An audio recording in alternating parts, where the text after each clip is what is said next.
Welcome to another episode of The Brand Called You, a podcast and podcast show that brings you leadership lessons, knowledge, experience, and wisdom from thousands of successful individuals from around the world. I'm your host, Ashutosh Garg, and today I'm delighted to welcome for a second time an accomplished author, this time from Melbourne, Australia, Mr. Gary Ryan. Gary, welcome to the show. Ashutosh, welcome, and thank you for having me on your show again for the second time. I'm delighted to be here. Thank you. Last time we spoke to Gary, we spoke about coaching, but today we're going to speak about his new book. He's the author of a book titled Yes for Success, How to Achieve Life Harmony and Fulfillment, and you can see the book behind him.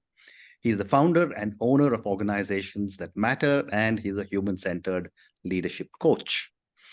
So Gary, let's start talking about your book, Yes for Success, How to Achieve Life Harmony and Fulfillment. And before I ask you a question, I'm going to ask all our viewers and listeners to go and check out Gary Ryan's book. I will do the same. So Gary, let's start by asking you, what was the inspiration behind writing Yes for Success? And what do you hope readers will gain from it? So the inspiration for the book actually goes back 10 years at least. 13 years ago, Ashutosh, I started facilitating versions of this program for people, and I've had over 8,500 people participate in live and or online versions of what has become the book.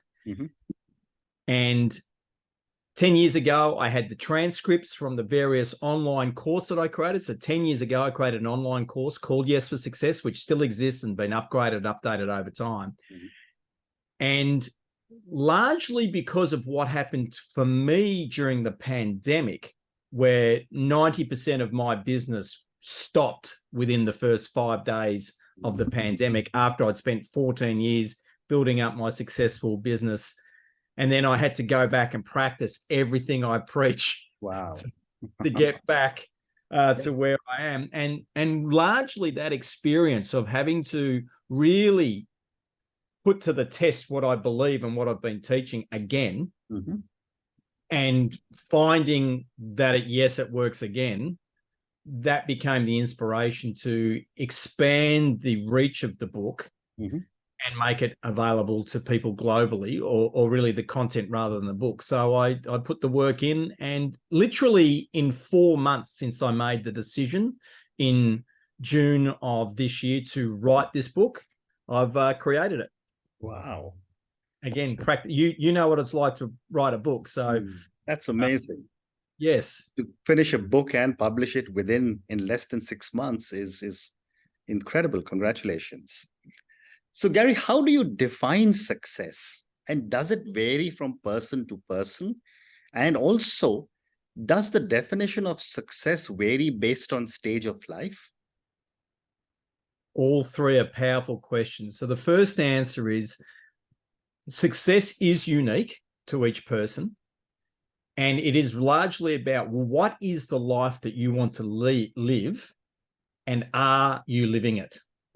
If you're living whatever your definition of success is, then you're successful. That's the broad answer to that question. It most definitely does change in the different stages of people's lives, which is why reviewing what success means to you from your life's experience, your definition will change. But I guide people in first understanding their own mindset about success, because, Ashutosh, if you imagine two fish bowls, one's a fish bowl with just water in it and the fish is floating around in the water, and next to it is a beautiful fish bowl with coral in it and color and excitement. And this is the fish bowl on this side where people are actually swimming around. And what happens is, for a lot of people, is because of their mindset, Ashutosh, they don't even allow themselves to think of what might be possible in that other fishbowl for themselves. They don't even give themselves permission to imagine a future which is actually their definition of success. So Yes for Success is to help those people actually break out of that fishbowl and define their version, often for the first time, to actually get it out of their deep mind.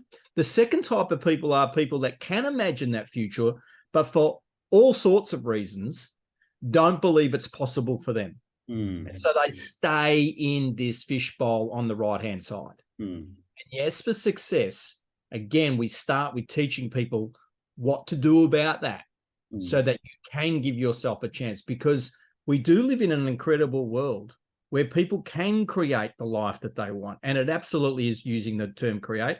And then I have 6 vital strategies or vital elements that I believe aspects of them are what make up the whole of each person's unique version of success. Fascinating.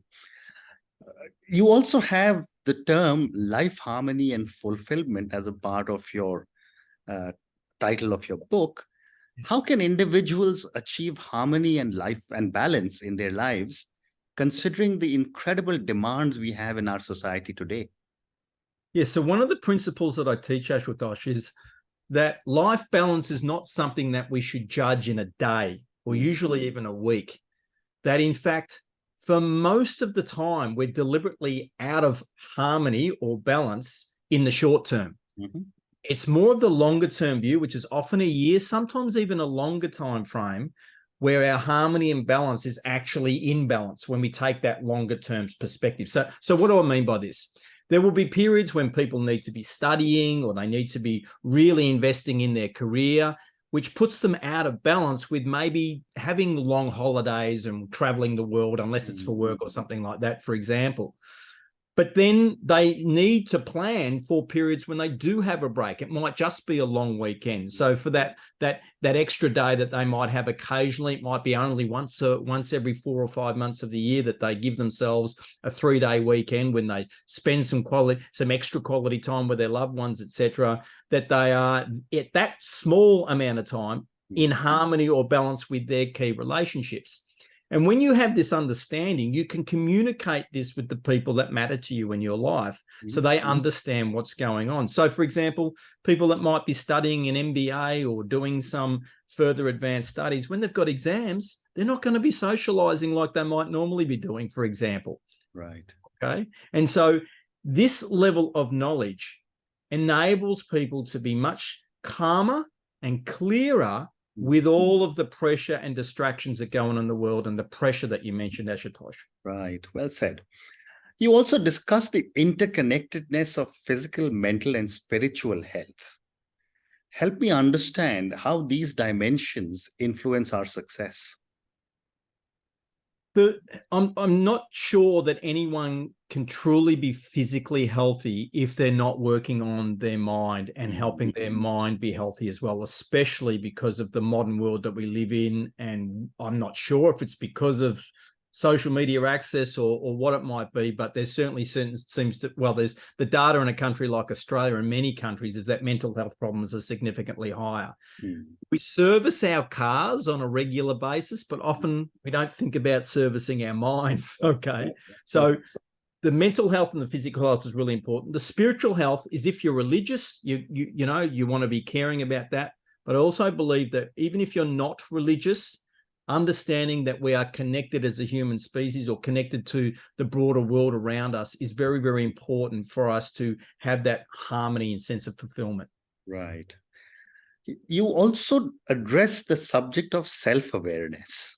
Yes. What tools or exercises do you recommend to deepen our own self-awareness? So there's many personality profiling tools, for example. One of the ones that I reference in the book is from a colleague of mine known as Renata Bernardi, and through the Job Hunting podcast, which I also recommend strongly. She has a tool called the Talent Predicts, which helps people identify their talents. And one of the things I teach people from a career point of view, and I advocate in the book, is that the happiest people I've ever worked with from a career perspective, Ashutosh, are people that are working at the intersection of their talents and their passions. My book can help you work out your passions, but a lot of people aren't quite clear, including people in their 40s and 50s, still aren't as clear about what their talents are as they could be. And when you're armed with that knowledge, that intersection from a career point of view is quite large, and it's quite powerful to know. So by having that level of self-awareness, now equally in the book, I teach people how to recognize their values and also their personal purpose. And when you have that understanding of your personal purpose, as in my definition of the big question, why am I here? Mhm. That sounds like such a big question. Most people can't answer it. But what I found with the number of people I've worked with over time through the in-person and online versions of Yes for Success, Ashutosh, people actually, there's some certain things called turning points in people's lives that often there's a pattern which indicates through that pattern, the lessons that people have learned, what their personal purpose actually is. And boy, that's such a powerful thing to have from a self-awareness point of view, because that gives you the power to bring that into whatever decisions you're making going forward in your life. Interesting. And, when you talk about, alignment with our authentic selves, how can individuals make decisions that are in alignment with their authentic selves? Well, by having awareness of who you are from an authentic point of view means that you now have enormous power when it comes to the choices that you make in your life. So that self-awareness, that knowledge means that if there's 3 options in front of me and one of them's more aligned to my authentic self and 2 aren't, well, the answer's really obvious. When I don't have that knowledge, I'm still confused. So it's very powerful to have that awareness. And sometimes that's about careers. Sometimes that's about job opportunities. Sometimes that'll be about where you live. It certainly can be around who you recruit into your life. And I talk about recruiting what I term a personal success team. The people that you deliberately cultivate relationships with, Ashutosh, so you can be the best version of yourself, which on one level will sound horribly selfish. However, I believe in enlightened self-interest, which means if I can be the best version of me, then I can help other people to the best of my ability. And equally, I can be on their personal success team, helping them achieve success in their lives as well. And one of the key themes that I picked up when I was looking at your book is lifelong learning. Yes. What are some practical ways readers can embrace continuous learning or lifelong learning as a way of life? So the first step is to take 100% responsibility for their learning. I would hope everyone listening and tuning in takes 100% responsibility for their learning. What I've found is a lot of people go to university where they're responsible for their learning, and then they graduate, whether at undergraduate or master's level, or they get a trade or whatever it might be, and then they hand over responsibility for their learning to their employer. Now, great employers will develop you well, absolutely. But what if they don't? And you've handed them responsibility for your learning?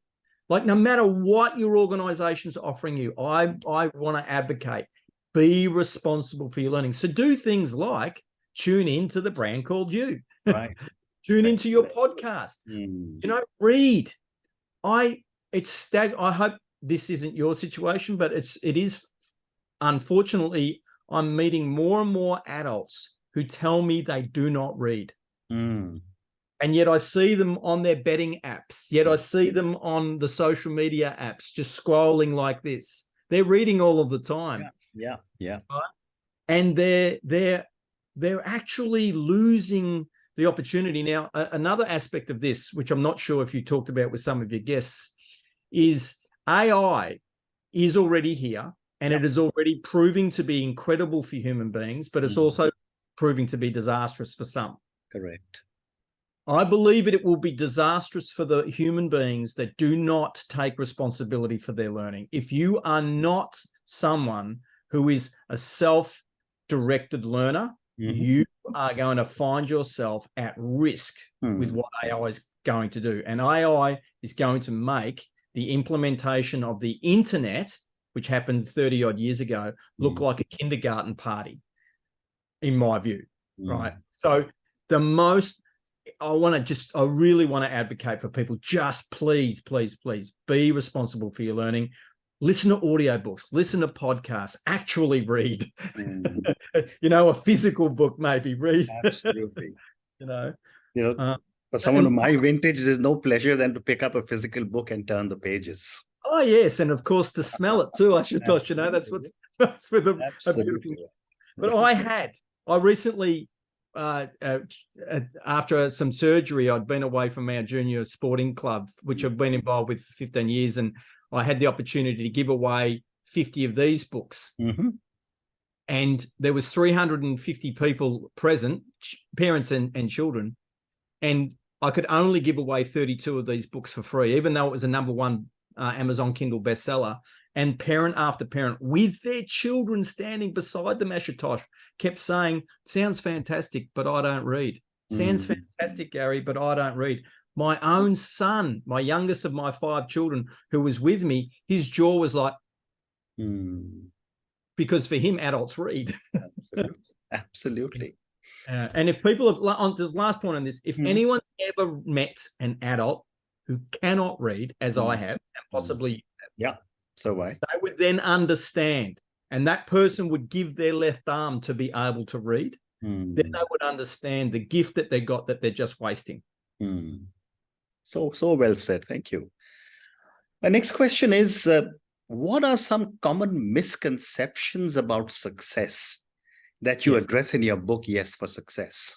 Yes. So I think the most common ones, and this has come through the 8,500 people in particular that I've tested this program with, where they consistently say what the media says success is not what they believe success is. What the media says is success is basically if you have 2 things, if maybe sometimes 3, if you're wealthy and if you have power and a job title that's well recognized, then you are successful. Now, I have worked with people that tick all of those 3 boxes. And I want to be clear. I'm not saying there's anything wrong with being wealthy. I'm saying get as wealthy as you can get, but certainly be as wealthy as your definition of success requires you to be. So absolutely nothing wrong with being wealthy, nothing wrong with having power, and nothing wrong with having a fantastic job title. The challenge has been is when that is all people have defined success as.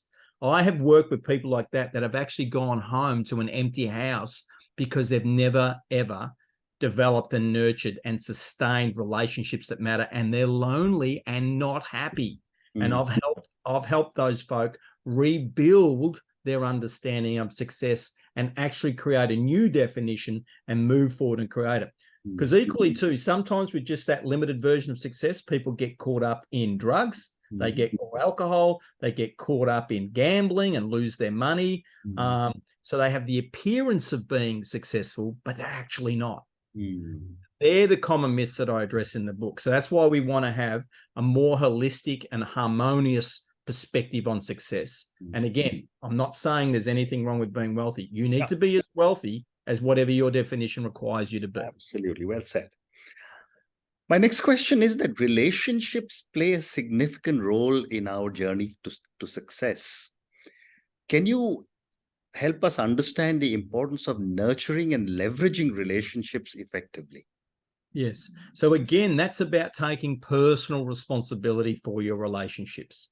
So one of the things that I teach people to do is, as we touched on just briefly earlier, Ashutosh, is to develop their personal success team, which is to recruit people into your life, some of which those people will be for really personal support and deep types of relationships. Others will be very technical support. You might recruit in someone that's a fitness trainer, for example. You might have a psychologist, you might have an accountant, you might have a financial planner, you might have people in various aspects of your life with certain skill sets that for periods of time you're recruiting in. Now, I want to be clear, you would never gather your personal success team. It's just a metaphor. Your job is to nurture individual relationships with those people. If you're leading people in your profession, I would argue every single person that you're leading is actually on your personal success team. It's in your interest to help them be the best in their jobs, because that's collectively going to benefit you all, which obviously includes yourself. So it's about the conscious awareness. I literally encourage people to write names down and what form of contact is required. So I want to also be clear. In some instances, the contact might just be 2 LinkedIn messages a year. Congratulating them on a new job, possibly, maybe congratulating them on a work anniversary. That can be enough. It doesn't have to be every day. but it will vary depending on who your relationship is and what role they're playing. Well said. So, Gary, I have time for two more questions. Yes. My next question is about resilience and adaptability. What are your thoughts on resilience and adaptability in achieving long-term success? No one has achieved their version of success without requiring resilience and adaptability, because there is no straight road. Correct. Every road is bent. It has ups and downs. Absolutely. You know, the old Japanese proverb, fall down 7 times, stand up 8. That is so consistent. And what's fascinating too about that, Ashutosh, is that one of the things I teach people is that when bad things happen, when things go wrong, you have to accept the brutal reality of whatever's going wrong. Like, don't pretend it's not happening if it's happening. Right. But equally, don't make it worse. Be level-headed in your assessment of how bad it is. And sometimes it's really bad. You know, things happen that are really bad. Yeah. However, if you take the other side of a yin and yang, if you like, that at some point in time in the future, you are going to learn a lesson that's going to make you a better human being. You can embrace that challenge.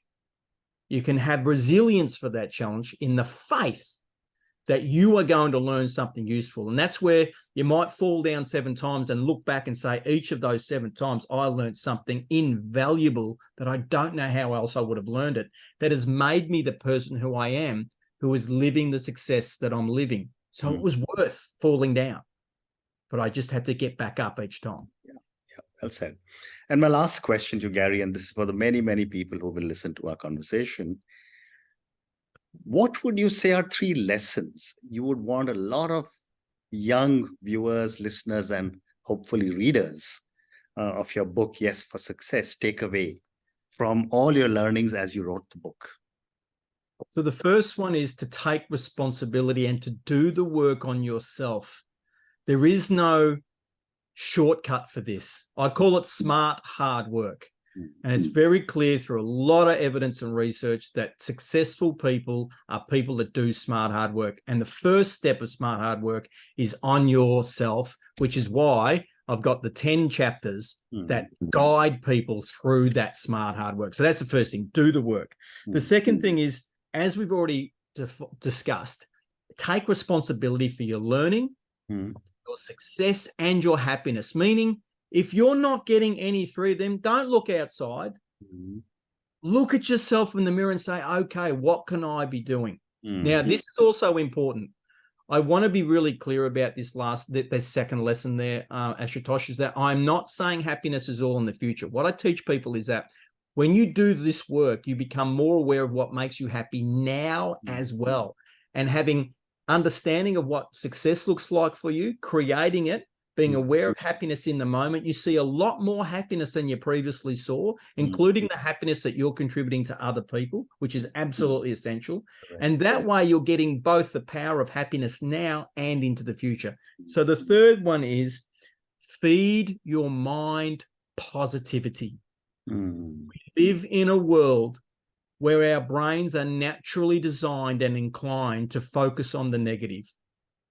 And because we're at the very, very minimum, 14 times more likely to focus on the negative than the positive. So there's a metaphor where we're like Velcro to negativity and Teflon to good things. So good things just rub off.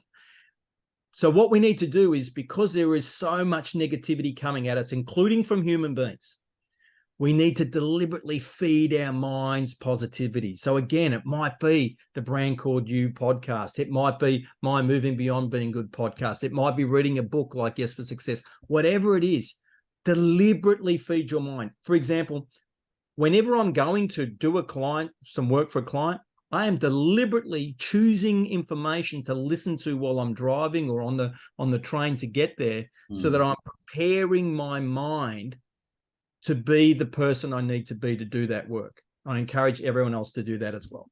Well said. And on that note, Gary, and your 3 wonderful lessons, do the work, take responsibility. Second, you said was, what can I be doing for my own happiness and the happiness of others? And third one you said was, feed your mind positivity. And this is such a powerful comment because, as you say very rightly, we seem to be surrounded by negativity all around us. Thank you for speaking to me about your book, Yes for Success, How to Achieve Life and Life Harmony and Fulfillment. I loved the conversation that you had with me about the interconnectedness of talent and passion. This is the first time I've heard it, and it is so sensible. Thank you for talking to me about so many different aspects of success to me. Thank you again, and good luck. You're welcome. Thank you, Ashutosh. Thank you. Thank you for listening to the Brand Called You videocast and podcast, a platform that brings you knowledge, experience, and wisdom of hundreds of successful individuals from around the world. Do visit our website www.tbcy.in to watch and listen to the stories of many more individuals. You can also follow us on YouTube, Facebook, Instagram, and Twitter. Just search for the Brand Called You.